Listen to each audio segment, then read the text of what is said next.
Hey, good morning, everybody, and welcome to another episode of The Unlocked Show. I'm your host, Tracy Wilson. My pleasure to be here with you guys today on this bright and sunny Wednesday morning here on the Gold Coast of Australia. Today, you're in for a little bit of a treat because I've got the amazing Andrew Ryder with me today, and we're going to be talking all things content creation, and in particular, how to write amazing emails that actually create, I'm going to say, excitement with your reader.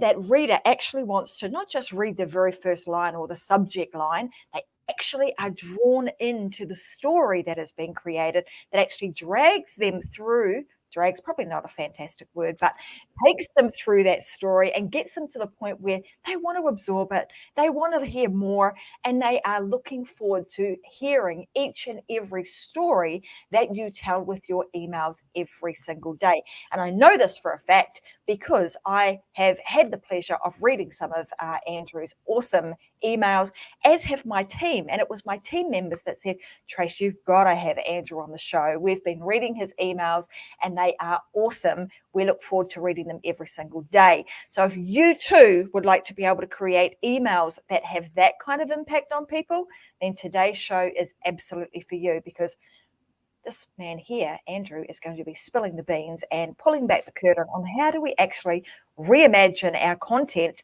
so that it creates that sitting on the edge of your seat waiting for the next email to come. So I want to say a huge big welcome to Andrew. Welcome to the Unlocked Show. Great to have you here. Yeah, thank you so much, Tracy. That's a great introduction. I'm excited to be here. And, I feel like we have a lot of contrast going on here because it's so bright over there where you are. And I'm in Seattle on the west coast of the US. And we have had the darkest, just stormiest, rainiest winter that would never end. And today's actually one of the first nice days of the year, but you can see I have unintentionally, the mood here is very dark. Well, I'm going to let them in on a little bit of a secret. We had a little bit of a giggle before we jumped on the show because Andrew jumped on and he had this lovely dark shirt on. He was like, oh my God, I'm sitting in the dark. And I'm like, well, one of the little tricks of, going live on video is, if you wear a light colored top, it tends to help bring a bit of brightness to your face. So he went and did this really quick switcheroony, put on a fantastic lighter colored shirt, and now we can see him brilliantly. So anyway, that being said, we digress a little bit as we do. No doubt, I'm sure he'll pick that little story up and it'll end up being in one of his emails someday soon, I'm sure, right, yeah. Because the man has a way of being able to take an instance and turn it into a really creative story. So tell us, how did you even get into this, Andrew? Because, it's a lot of people talk about particularly email marketing as being old school, it's dead, nobody's opening emails. So firstly, how did you get into this, and why do you continue to feel so passionate about this medium of communication? So I sort of stumbled into it accidentally. I started into entrepreneurship by reading Rich Dad, Poor Dad, which is a great book, but it sort of took me down the path of get rich quick schemes and how to make money online, and a lot of the more sleazy type of scammy types of products where you're not really trying to help someone. You're just trying to sell whatever junk that you can find on the internet, make a sale, right? Make some money, scale it up. And I could go retire to somewhere nice and sunny, like where you are. And, right. But, it didn't work out well for me. My heart wasn't in it. And I just felt like the dishonesty of what I was doing. And I knew the products weren't good. That dishonesty and trying to sell something that I knew wasn't good really, really wore me out. And it wasn't until my wife started her business. She's a nutritional therapy practitioner. So she does a lot of health related stuff. And I started by helping her write content for her Instagram and some email content, just telling stories, and really found a passion there. I really enjoyed it. And I just always noticed all of these things, I guess you could say. Maybe they were stories, maybe they were just observations, but just little things here and there as I was reading about entrepreneurship, or I was looking at my social media accounts. I would say, oh, that's really interesting, and it connects to this other idea. And I had all these ideas, and I knew that I was having ideas, but it took a couple of years probably before I even did anything about it. I had all these ideas and I was like, oh, what do I do about that? Somebody needs to talk about these ideas, but it never occurred to me that maybe I was the one who was supposed to talk about the ideas, right? And so in 2020, I made a commitment that I was going to start sharing these ideas, and I was going to share the framework that I use for coming up with these ideas, how I write, how I create content, and just the things that I see going on in online business space. A lot of the mistakes that I made, a lot of the lessons that I learned the hard way. And so those are the types of things that I try to share. And it's interesting. When I started in 2020, I knew that a lot of the entrepreneurs who I looked up to would publish every single day. They would write an email 7 days a week or 5 or 6 days a week, right? They would post on Facebook or wherever their primary channel was. They would do that every day. And so I made the commitment to do that too. I thought, if I'm going to take this really seriously, if I'm going to really go all in on this, I need to do it every day. And that was really scary for me because I didn't have enough ideas to get me through the next 7 days. I couldn't get through the first week, and I was already committing to hundreds of content ideas. But, I started out and I got 5 or 6 the first week and another 6 the next week. And by the end of the year, I was able to do about 330 emails that I wrote. And it was really interesting because I thought that at the end of that, I would learn, I would become a better writer. Maybe, I'd write 300 some pieces of content. But what I didn't realize is all the different sort of nonlinear effects of doing that, being consistent with it every day. I was able to create a couple of different ebooks just by pulling together and sort of curating all the content that I was creating, tying together those different ideas into common threads, a lot of blog posts. I created so much additional content just out of that daily habit.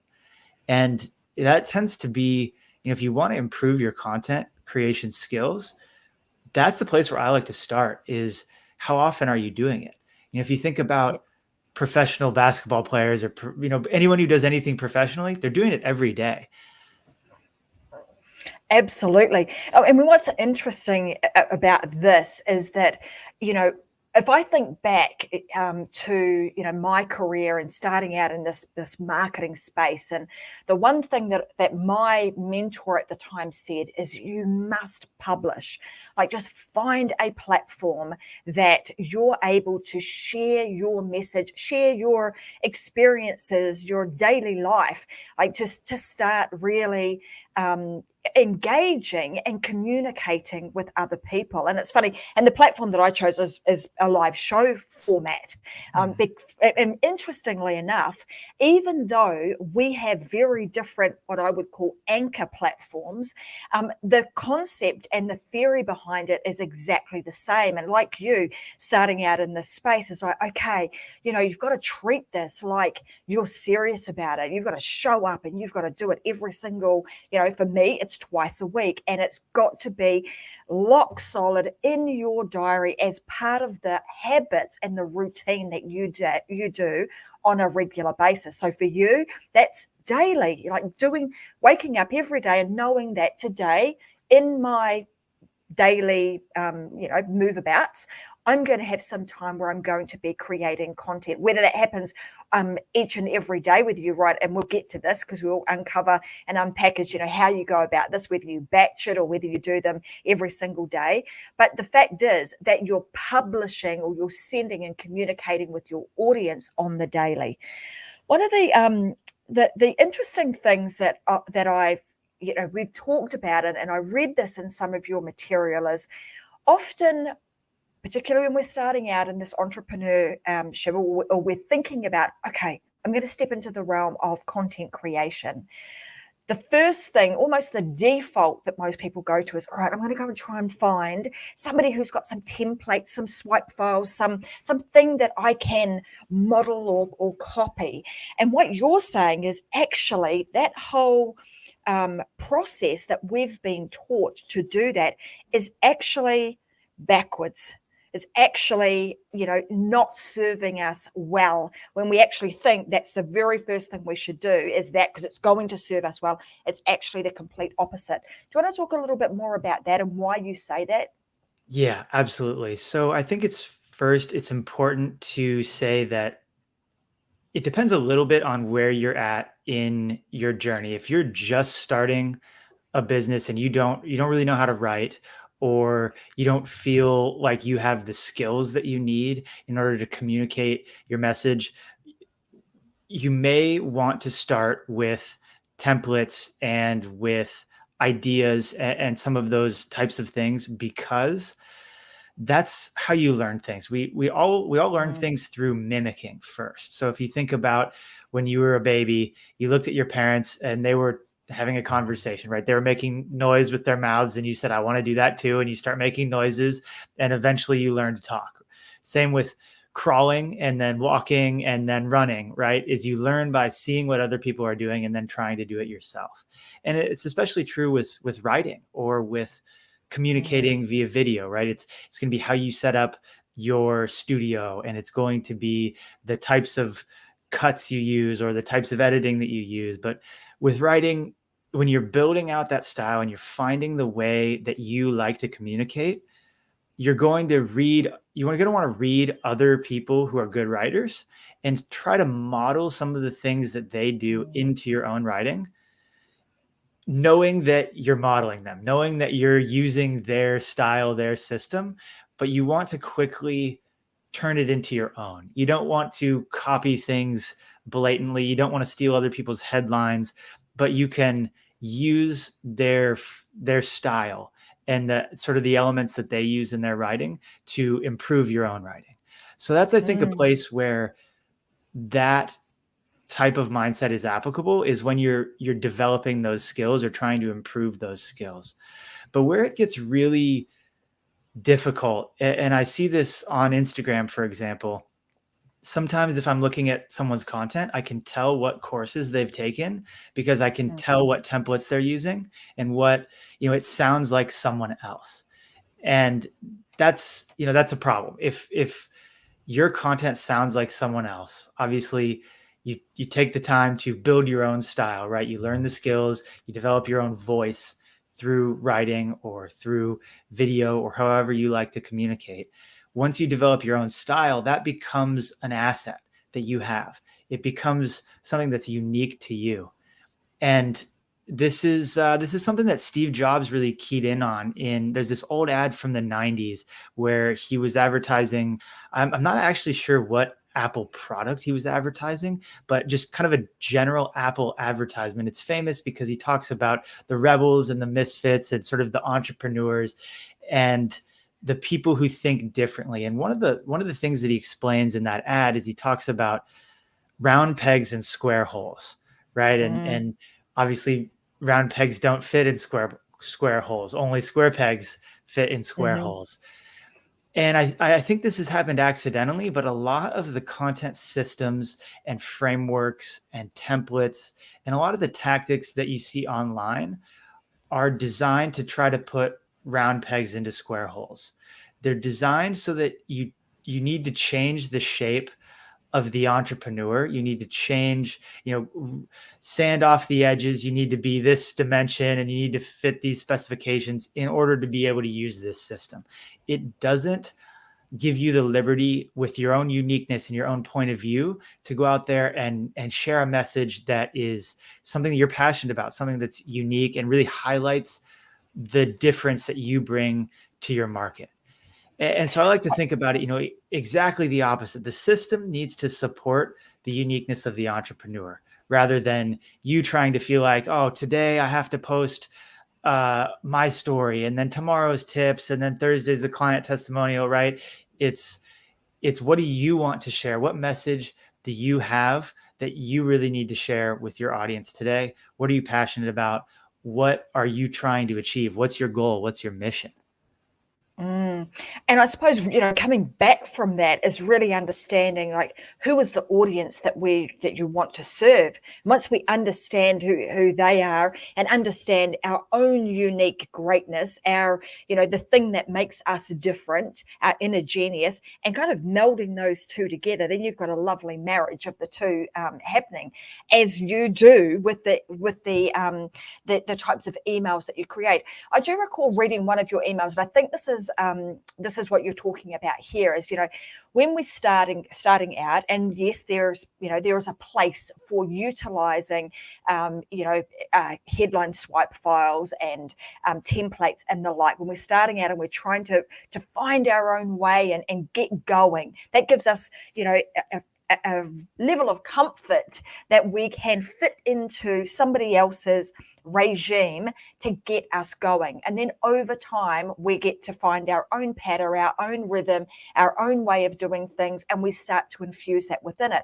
And I recall reading one of your emails, which was talking about the difference between tactics and skills.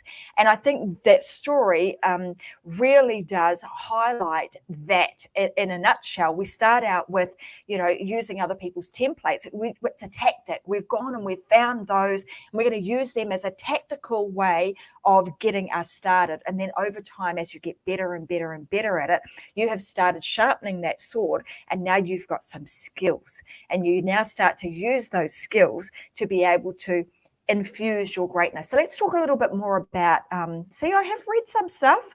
That's right. Let's talk a little bit more about that concept of kind of tactics versus strategy, and some of the tactics that you would recommend people use, and then maybe even how they translate them in the quickest time possible into a skill set. So I think it helps to start this conversation with sort of how I came across this, because there's this dichotomy in online business, or any business for that matter, of tactics and strategy, right? And you'll have people saying, here's all the tactics and here's all the things you need to be able to boost your response, get more open rates, whatever it might be.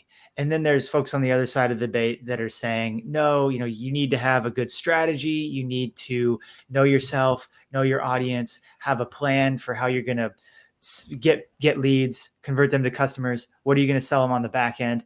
Right. But that didn't really work for me. There was something that was missing from that conversation, because I didn't feel like tactics and strategy was all that there was. There was something else that successful entrepreneurs were doing that didn't fit into either of those camps. And as you've alluded to, I've called it skill. When you think about, say, a tactic, like how to write a good headline for an email or a social media post, something that's going to get curiosity, it might be a bullet point in a sales letter. There are tactics that can be used to increase the engagement, to increase curiosity, to add some teasing elements or some contrast, right? All of these things that you can do tactically to improve that bullet point or that headline, so that whoever's reading will continue to read. But there's also a skill that's involved with being able to craft those bullets, to be able to write the headline, to be able to take a look at all of the information that, all the market research you have, the current events that are going on, be really in the same headspace with your audience, and to know what words to say without having to rely on a specific swipe file or someone else's words to start from. And that's, it's really, the point of that distinction is not to say that tactics are bad, or that tactics don't matter, or that they can't be useful, because they absolutely can. But it's to shift the starting point from tactics over to skill, and to start by building that skill, building that intuition. And so this is where a lot of entrepreneurs will say, oh, you need a mentor, right? Mentors will teach you the skill, because they can look at what you're doing. They can look at the content you're creating, and they can say, oh, well, why did you do this here? Why did you do that? why don't you do something like this? Or why don't you add this or subtract that? Mm-hmm. And it helps you build your own intuition so that you don't need that mentorship anymore. It helps you become proficient at a skill so you can do it on your own. And I felt like, that is a completely separate discussion from strategy, which is mandatory. Every business needs to have a strategy. Even if you're buying a business in a box, you need a strategy. Oftentimes that's what you're buying, is the strategy with a business in a box, but you have to have strategy. And so I wanted to be able to differentiate between skill and tactics, because a lot of people go down the wrong way, and they think that they're getting better at something by just collecting tactics.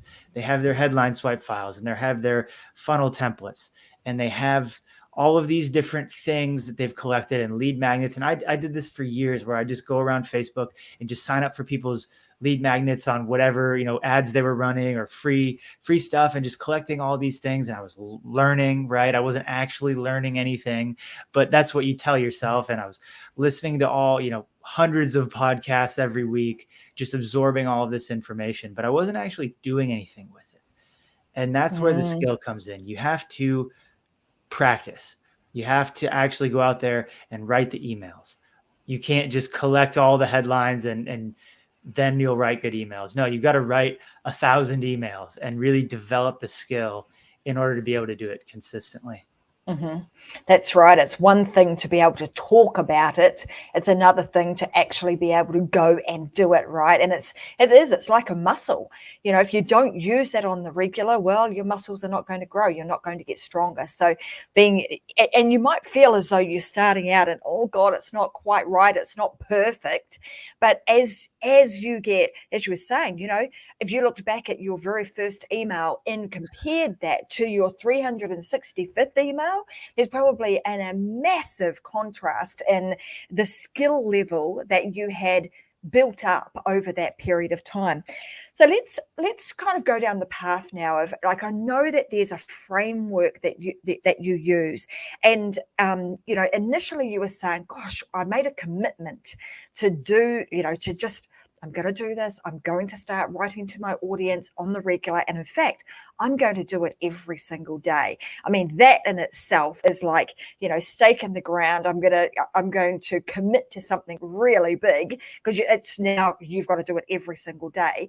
And in the early stages, was like, okay, I've got 6 ideas. That's pretty cool. I can do this. And you get to kind of day number 7 and like, oh, now what am I going to come up with?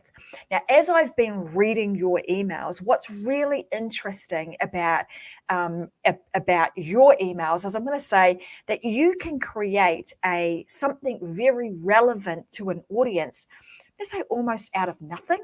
Like out of a pothole down the road. Like, and some of you guys who are listening right now wondering, what the heck is Tracy on about? What I would say to you, as Andrew has said, you want to go and I would do some study, like sign up to his list and study the way in which he does it, because it's actually really, really, I want to say classy in the way in which you've created them. So how did you progress from, okay, I'm going to come up with these 6 topic ideas, and then you've came up with so many content ideas that you just you don't even these days have more content ideas than you have time to write, even though you're writing every day? So there's a couple of different things that I think will be useful here, but to start out with idea generation, because that's where everything gets going, right? There's nothing better than to just sit down and you've got 20 ideas and you can write about whatever you want. You can go in any direction and you just pick whatever's inspiring you. Okay. So idea generation needs to be separate from writing and from editing. It's a completely different thing. So I never sit down at my computer and I never look at a blank Word doc and look at that blinking cursor. Never. I never start from a blank screen, because it's really demoralizing and you can easily spend 45 minutes there with nothing, no ideas coming to you. And it's a difficult thing to just say, okay, have an idea, and nothing happens, right? So I've found that this really helps eliminate writer's block and some of those sort of dark dark places we go to when it's been a hard day, you're struggling, you didn't get anything out yesterday, you feel like you need to do it today, but you don't have any ideas. And then you start to convince yourself that you're not any good at this, you're not like so-and-so. And so we just try and to the avoid all cycle that begins. altogether. Exactly. Yeah. And I've been down that road plenty of times. So I do all my idea generation separately. And the easiest way to do this is to take 5 or 10 minutes at the end of your day and just think back through everything that you did that day and ask yourself the question, can this be used? Can I use this story in a piece of content? Can I tell this story in a way that's going to be valuable to my audience? And we will come back and we'll talk about how to make that connection, as you mentioned, between a random story or seemingly out of nothing into a valuable lesson. We will come back to that, but I'm just asking that question. And it's, I went to the gym. What happened at the gym? What happened on the drive to the gym? What happened on the drive home? Did I have any conversations? Did I see anything on TV? Because they've got a whole, tons of stuff on TV at the gym. Or maybe it's a conversation I had via email or something I saw on TV, just wherever in my life. Could be, a lot of times I get ideas from just observing my pets. They tend to do funny things sometimes, and that can be a good story. So I did this when I was starting out, is I would take 10 or 15 minutes at the end of the day. And it's a really good way to just close out your day and just put everything away nicely, organize it in your mind, and also get, 1, 2, 3 ideas. And really, you only have to get one idea per day. Some days you can get 2, some days you can get 3, some days you can get 5. Then gives you a little permission to take some time off or miss a day or whatever. But you just have to get in the habit of doing that every day. And then you'll just start to see them sort of on demand. We were, over the weekend, we were watching, this was actually the email I sent this morning, but over the weekend we were watching, we were just on Netflix. I don't even remember what we ended up watching, but we were looking around and I saw a movie that I really, really liked. And I thought, why haven't I written an email about this movie? And because I really enjoyed the movie. So anyways, I took the note down. I just have a note on my phone. And as soon as I have an idea, I write it down in my phone, because I can't tell you how many unforgettable ideas I have forgotten because I didn't write them down. It's funny how that works, but you got to write them down. And so anyways, so I wrote it down and then wrote about it this morning. But that's how I generate ideas, is I just look at things that are happening in my life, that are happening in other media that I'm consuming, and things that I see online, things that I see other people struggling with. Sometimes it's good to just talk about pain points, talk about problems, talk about things I'm struggling with, talk about things that my audience is struggling with. I mean, and that's just a great, I'm going to say, a tactic to use, right? And then as you use that tactic, you're exercising that muscle and turning that tactic into an actual skill. Because like you said, before long, it's like, oh, I'm seeing these opportunities everywhere. Just like if I were to say, hey, let's go and see if we can find some purple cars on the road. And gosh, I'm probably going to see a whole bunch of them going across the bridge that I can see out my window right now. Because when you start looking for those things, it becomes the muscle exercises and it starts looking for more of them. So they'll come easier and easier to you. What's interesting again, and I'm going to go back to, the emails that I read that come from you, because what's interesting about those, even if we use that concept of, I watched a Netflix show, and most people would start out an email saying, hey, Tracy, or hi, Tracy, over the weekend, I was watching a Netflix show and da-da-da-da-da-da. Your emails never start like that. So I want you to, I'm sure that you've got some skill that you can impart with us that enables you to write these emails in such a way that doesn't necessarily have to tell the story from the beginning with every little nitty-gritty detail. So there's a couple of things here that I do. One of which I learned from Ben Settle, who is a legendary email marketer. And he doesn't start his emails with a hello or a hey, how are you? He just gets right into it. And the logic behind that is that you want to be familiar. You want to treat your emails or any communication with your audience like you're talking to a friend or someone you know well. And this process of hello so and so, or putting their name in the subject line of the email, that was cool when it first came out like 15 years ago or 20 years ago, but everyone knows that it's an email broadcast. And so you're not really fooling anyone, or you're not adding a whole bunch of intrigue by adding their name. There was, I think, in the Boron Letters, which is a great book by Gary Halbert. It's a copywriting book. He's one of the greatest copywriters, if not the best copywriter of all time. And in this book, he talks about the first time he was able to put someone's name on the letterhead of a direct mail piece. He was in the direct mail days, and that just bumped the response by an insane amount, because it was the first time anyone got a personal letter addressed to them that was a sales letter.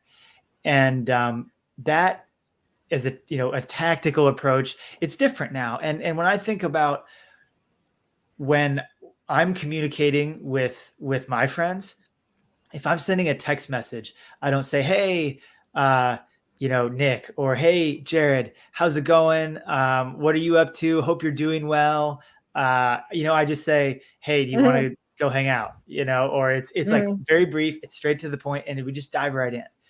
So that was a reason for leaving off the salutation and just let's just jump right in.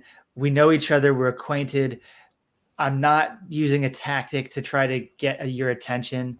And let's just jump right into the story. The other piece to it is, as much as I can, I try to, so when you're telling a story, and you'll notice this often in a lot of movies and books and good, engaging content, is that the story doesn't start at the very beginning. It doesn't start with the hero and their struggles and they're pouting, because that's boring. No, you don't really want to see that stuff. It's part of the hero's journey, but you don't want to start there. Usually you start in some kind of action sequence. If I think about Star Wars, for example, all of the Star Wars movies start in some kind of space battle, right? Or there's something going on. There's some action going on. There's conflict happening, and that pulls you into the story. And then once you're engaged, then once you're interested or invested in some of the characters, or you're at least, you're at least paying attention, thinking, I want to know what happens next. Then you can go back and fill in some of those details and expand on the characters, or give the backstory that you need to give in order to make the picture complete. So, a lot of times I will just start out and say, hey, I was watching this movie on Netflix and here's what happened. But I try to get into the action as quickly as possible, because I don't want to waste people's time. And I also don't want to bore people. That's one of, like, the only bad thing that you can do. Maybe not the only bad thing, but that is the worst thing that you can do, is be boring.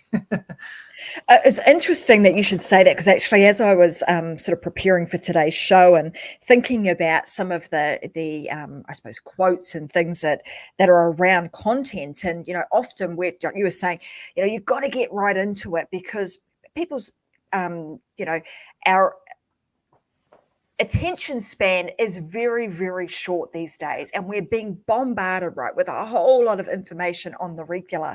And often we're fighting to interrupt people. And you would have heard, some people may have even heard of this term, interruption marketing, right? You see that on your news feed as you're scrolling through even the likes of Facebook, to grab people's attention. And I loved this little quote when I saw it, is stop interrupting what people are interested in and start becoming being what people are interested in. So being vastly different. So you've actually got to be that person that people are wanting to stop, wanting to listen, wanting to read what you're talking about, instead of interrupting them all the time when they're actually trying to consume what they're interested in. That's so good. I love that. Yeah, that's so true. And this is something that I found in sort of observing my own habits with the media that I consume was that when I check my email inbox, I don't look at the subject lines.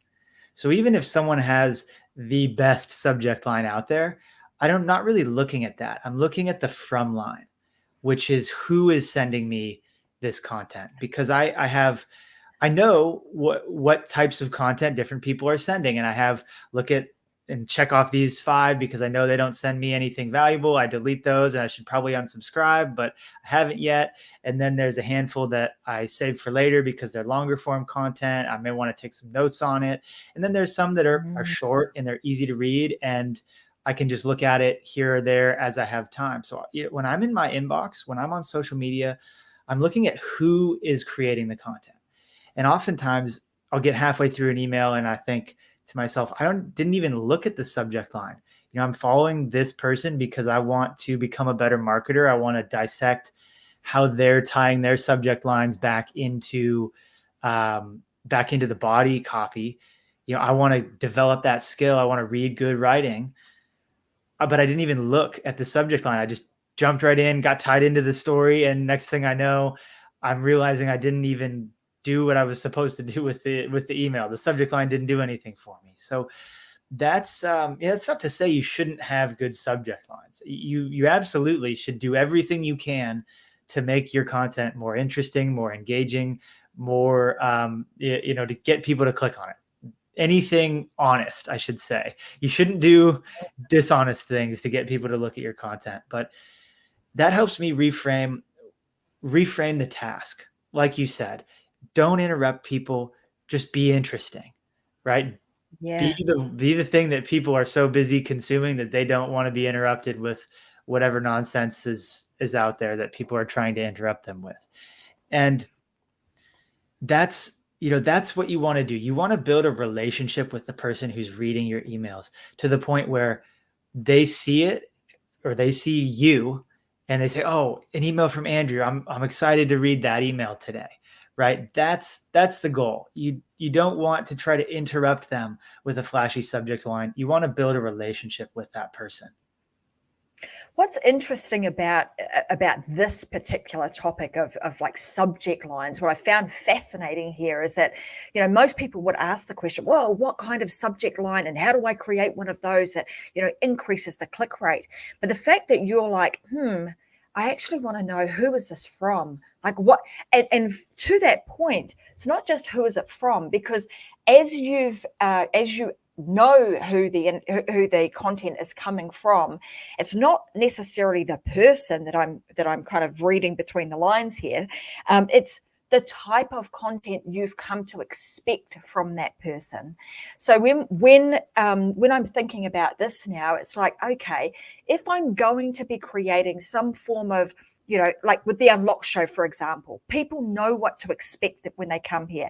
They know that I'm going to have world-class guests on a Wednesday. I'm going to be talking about all things show-related, podcast-related, online marketing, online, product creation and or authoring of books. Those are the sorts of things you can expect here. They also know that the style of show host that I am. Pretty relaxed, hopefully, I'm upbeat, all of those things are what you can expect when you come here.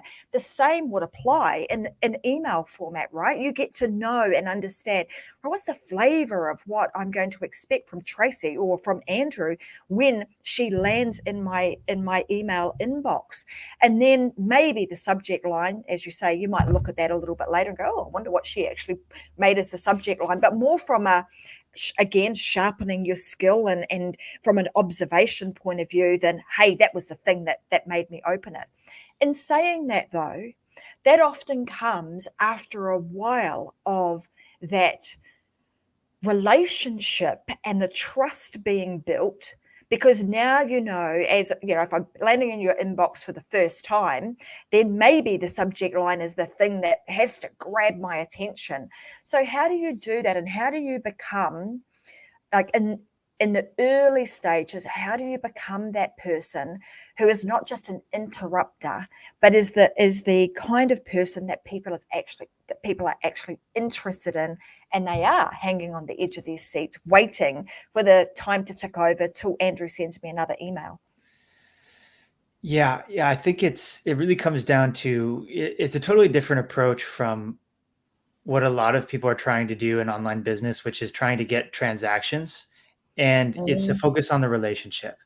So you can gimmick people into transactions pretty reliably with psychology and with good copy, right? But you can't consistently trick them into downloading new things or buying new things if it's not good, and if you're neglecting that relationship.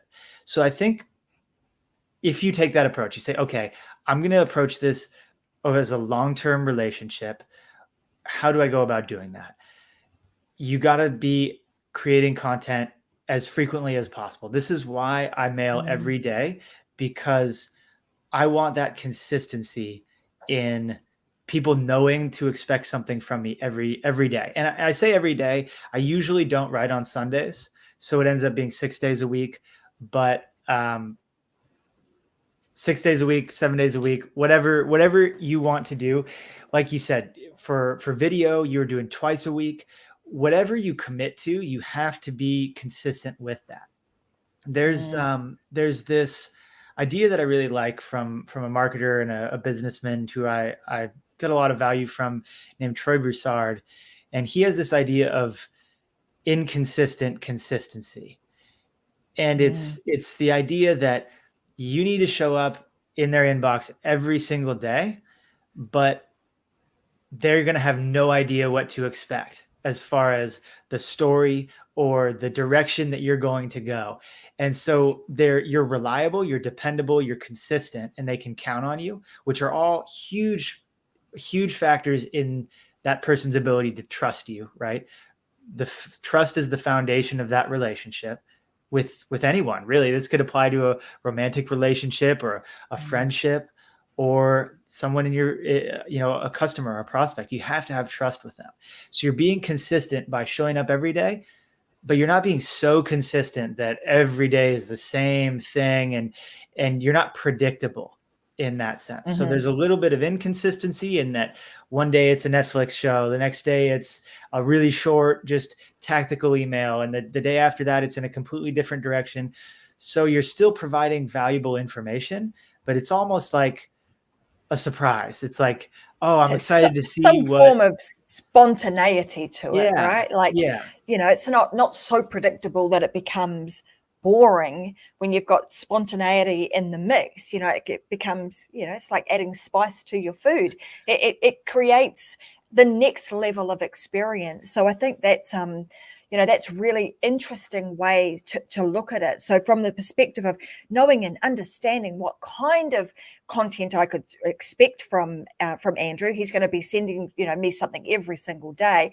I can expect that it's going to be valuable. I can expect that it's going to improve whatever skill, tactic, or strategy he shares with me, and the story he shares with me on that day. It's going to be relatable, that I can actually do something with it. So all of those things are very consistent and have a level of I'm going to say a brand awareness around them. And then you overlay to that spontaneity. I'm not really sure, as a reader, I'm not really sure what he's going to send me, but what I do know is it's going to be good. It's going to be interesting enough that it's going to make me want to read it. Yeah, that's exactly what you want to do. And it's not something that I really pay that much attention to. Most of my content has a I would say, very consistent sound to it. It's my voice. It's very similar in that regard. Where it differs is every once in a while, I'll sort of throw in a left turn or something that's a little bit unexpected. I try to avoid going back to a Netflix show 2, 3, 4 days in a row, try to get some variety into the stories. But really that's where the variety is coming from, is in the story that I'm telling. Absolutely. Now, I know you talk about there's a real underestimated aspect of this, and I've read it in some of your material. And when you say there's an underestimated aspect. What are you referring to here? So I think what you're alluding to is this idea of the moral of the story. And there's a lot of storytelling experts that will tell you that you have to tell good stories, right? That's sort of the thing these days is, oh, tell great stories and people will want to be more like you. They'll love your content. And that's partly true, but what I found is that I'm not consistently going to fancy beaches. I'm not driving a fancy car. I don't have all these larger than life experiences that make for all of these fantastic stories that we see getting millions of views on YouTube or on any social platform. So I needed a way to turn an average story into an above average or an impactful lesson. Turn something from everyday life into content that's is really going to change the way my audience thinks about the problems they're solving. And that's really what I'm trying to do, is to reframe the problems in a way that makes more sense, a way that seems solvable.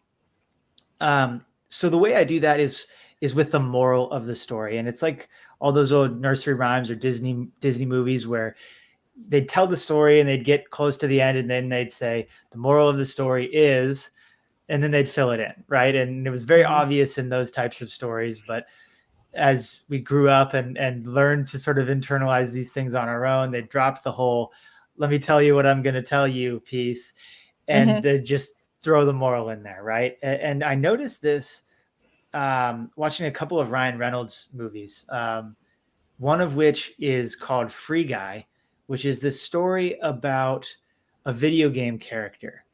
And he's what's called a non-player character. So he is in the game, but he really exists in the game just to make it more fun for the players. And so everyone who's playing this game is, he can be robbed or he can be beat up or whatever. He's part of the software in the game that makes it more fun for the player. He doesn't get to do anything that he wants to do. He doesn't get to achieve anything with his life. And what he learns is that actually he can become a player. He can train and he can level up and do these things to take that next step in his life, take control. And that moral of that story is really impactful because there's so many people that just feel stuck, whether it's in a job or it's some kind of situation or something that's got them stuck in life where they feel like they're trapped and they feel like the game is just beating them up. They're down and they don't know how to, they just can't get to the next level. But we want to have hope. We want to believe that there is a shot, that we can level up, that we can become better. We can become that version of ourselves that is good, that is, better than we are today, be better tomorrow than you are today.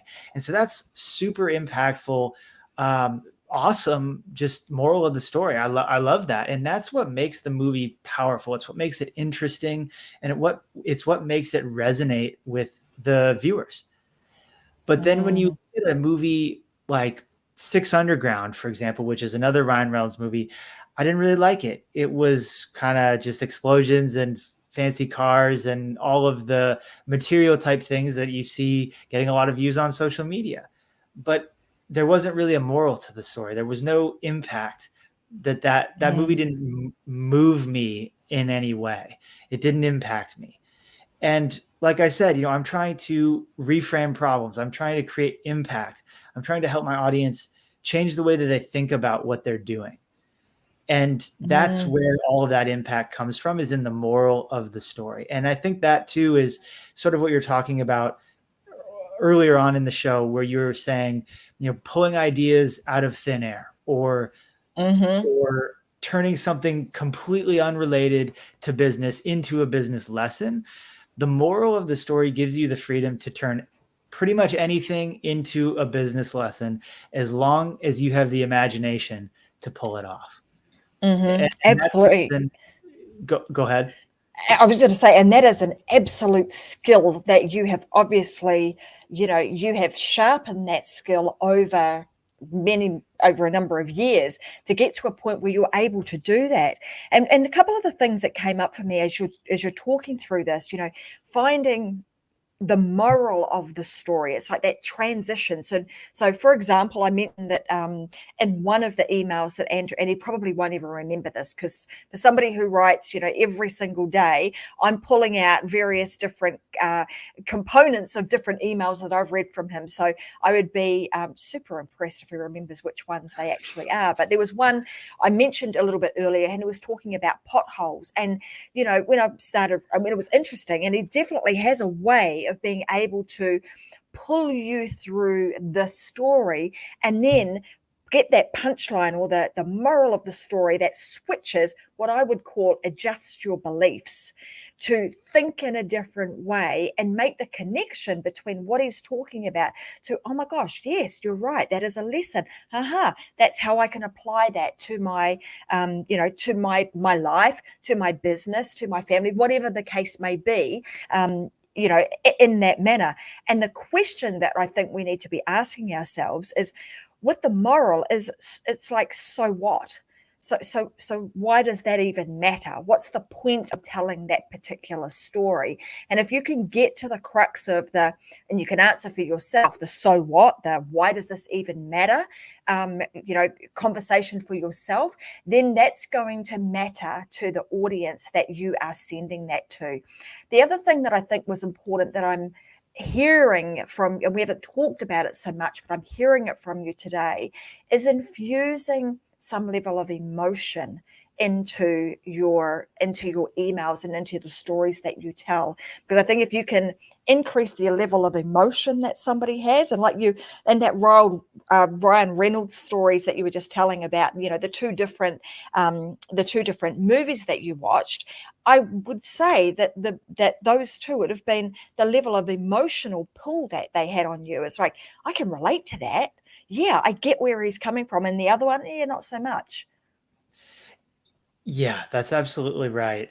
It's, if you look at a lot of famous or controversial figures in society, they get an emotional response. It's either 99% positive or it's 99% negative, but getting that emotional response is what gets engagement, whether it's negative engagement or positive engagement. I personally try to stick to the positive engagement. I try to stick to, building that relationship, building up positive emotions and a good attitude.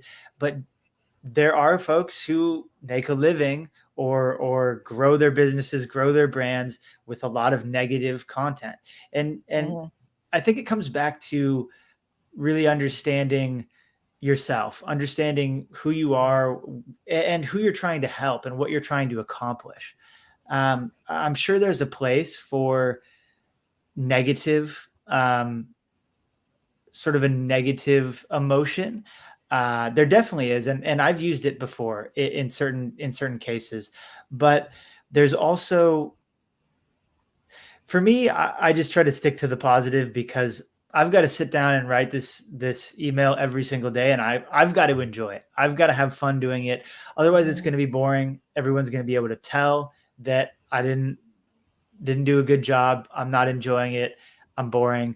So try to keep it fun. Try to keep it positive, and try to tell those stories in a way that creates that sense of that aha moment where you realize how the story applies to your life, to your business, and you get that click in your head that then how to go out and make a change in your life for the better. One of the other things that, before we wrap up today's show, because I think this is often a misconception, is that, people think that, okay, I'm going to go down this path of, content creation, and it's purely for the purposes of every single time I've got to sell something. And one of the things that I think was really important of what Andrew has spoken about today was that our intention of adding value. And often when you see, the emails that come from Andrew, they're not selling anything. They are simply for the purposes of, I want to add value to my audience. I want to make their day brighter. I want them to have a better future. And that lends itself to what you were just saying, that, the angle that that I like to take is on the positive side. I like people to be able to see that there is building hope, that there is possibility and opportunity for them. And sometimes it just takes one little, shift in a belief or looking at something from a different perspective that can make all the difference. I think I should definitely be putting more calls to action in my content. I don't do it enough. And there's a whole debate on this, right? When do you put calls to action? You don't want to be too salesy. You don't want to be inauthentic. You don't want to constantly be shilling your stuff. Those types of concerns tend to come from people who are selling bad products. When I mentioned at the very beginning, I was selling, drop shipping stuff from Alibaba or wherever I could find all these weird things that, a lot of the kids are doing these days, and they're bad products. And I was ashamed to sell them. And I was just trying to make money. And that's where those questions tend to come from. Or if you're sort of insecure about selling your products because you're not sure how good it is. And especially in the beginning, you don't have a lot of validation. You don't have a ton of people just begging for your products and wanting to buy from you. So it's difficult to feel that out. But what I will say about, let's assume that you've built a product that you love. You've put your heart and soul into it. It's the best that you could do. You should be selling it as often as you can. And it doesn't have to be sleazy. It doesn't have to be salesy. It doesn't have to be pushy. It's really just an invitation for them to take the next step with you. And the way I like to think about this is, if you were to fall and break your arm and go to the hospital, you would be pretty disappointed if they told you they were closed and they were only giving away free information on that day, because you'd want them to fix your arm, right? You want to solve that problem that you have. And that's a helpful way to reframe the way you're thinking about selling your programs, because you're putting a cast on someone's broken arm. Even better if you can give them just a little shot of something that's going to make it go away just like that, right? But you're solving their problem. And if it's a good program, if you're proud of it, if you've put your heart and soul into it, you should be giving people the opportunity to at least check it out, see if it could be a good fit for them, ask you a question about it, take the next step, with all this emotion you're building in the relationship, and with the passion and the energy that you're putting into your content, you need to then direct it somewhere. It's like, okay, great. Now you understand how to fix this, or why you need to fix this particular thing. But how are you going to do that? What's the next step? Well, go and take a look at this book that I pulled together, or this course that I run, or my coaching program. And here's the things you're going to get, and send them on to the website. And couldn't agree with you more. It's interesting, isn't it? Because often, like you look at your your emails and you, well, maybe I need to put more calls to action in there. Like you say, if you've got something that you've poured your heart and soul into, and it's really good, and it can help your audience, it can help somebody else out there. It's interesting because I tell this to my students all the time. Hey, Andrew, for example, you've got something that's flaming amazing. We need to offer that to people, because there are people out there sitting, waiting in pain with whatever their said problem is, waiting for your solution. And if you're sitting on it and you're not sharing that with them, are you truly doing them a service at that point in time? The answer would be no. You have to make the offer. If you can open the doors and make the offer to someone, then it's up to them. They can choose whether or not they want to take the next step with you. And I love that. That concept, but also, the way in which you go about things, which is to lead with value, is to share your information openly, and then have an open invitation. So to that note, guys, I want to make sure that before we do, round out today's show, that we give you an opportunity to hear and have more of a relationship with Andrew, should you so wish to. So I'm going to pop up on the screen right now the website that you can go to. So is www.andrewbryder.com. You can head on over there to Andrew B for, I'm going to say Brian, Ryder.com.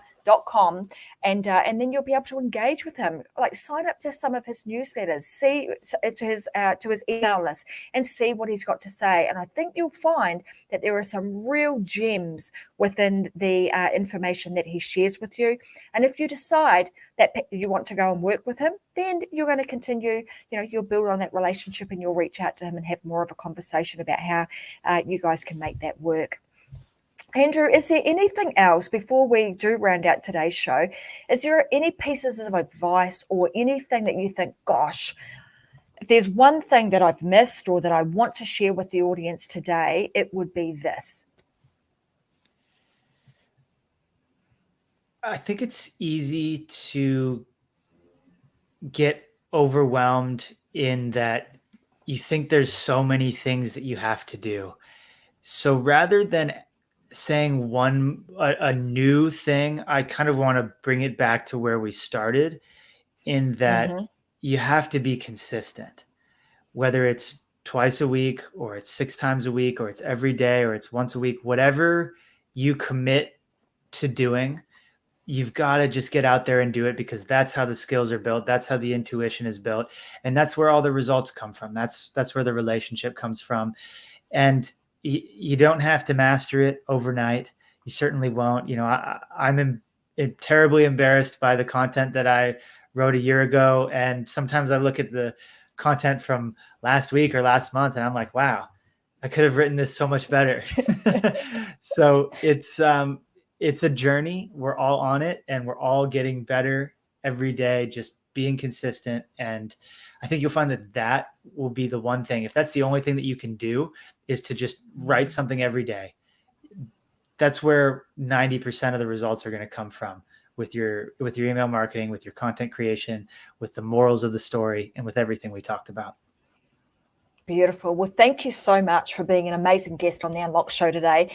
Guys, as you know, with every episode of the Unlock Show, we always have an action that we need to take away. So the action from today, as you've just heard from Andrew, it starts with consistency. So if I was to choose something out of today's episode that I think everybody could take away and they could do, and starting today, would be that concept of, at the end of every evening or whatever time of the day, you're going to sit back, you're going to take a moment to reflect on what's gone on in that day, and just get yourself, whether it's 3 or 5 instances of things that you could write about, that you've experienced in that day. Do that, because that's where your inspiration and the motivation to keep going is going to come from. Those ideas are the first step in the process, and we want to get you over that very first hurdle. So if you can do that, that's going to help you to start writing each and every day. Then, of course, you can come back and revisit the show and just think about some of the other, strategies, tactics, and skills that Andrew has shared with you today, and start layering them on top of that content or the ideation sort of phase as you continue to move forward. And go and sign up to his to his daily emails and just watch what he's doing, so that you eventually can model it, and you might decide you want to work with him too. Yeah, absolutely. That's where I would start too, with the just getting more ideas, because it's so much easier to write when you have ideas written down already. When you sit down, you can just jump right into it. And in addition to just getting the daily emails, if you sign up for my newsletter, I've got a training that goes into some of the things that we talked about on the show, but some other things that we didn't talk about, that will give you sort of a holistic approach from front to back on my content creation process. So that's for free if you sign up. Beautiful. Well, there you go, guys. Well, thank you so much for being an amazing guest. Thanks, everybody, for tuning in today. If you're listening on the podcast, make sure that you subscribe, whether it's on the podcast or on YouTube. Subscribe. Make sure that you never miss a beat. You don't miss any episodes of The Unlock Show. As you know, Wednesdays, we have amazing guests with us on Wednesdays. And on Fridays, I often do a solo show where I'll be sharing more tips, tools, strategies, skills with you to be able to help you live your life unlocked and unlock some secrets to be able to create an amazing online show, create all of your content from that, and then also create your online program, and then potentially even go as far as taking that skills, that knowledge, and that information and turning it into a book of your very own. All right, guys. So that being said, I want to say thanks very much, and I'm going to see you guys again this Friday, 10 a.m. Brisbane time. Go and live your life unlocked, because as you know, there is just no other way. Thanks, guys, and bye for now.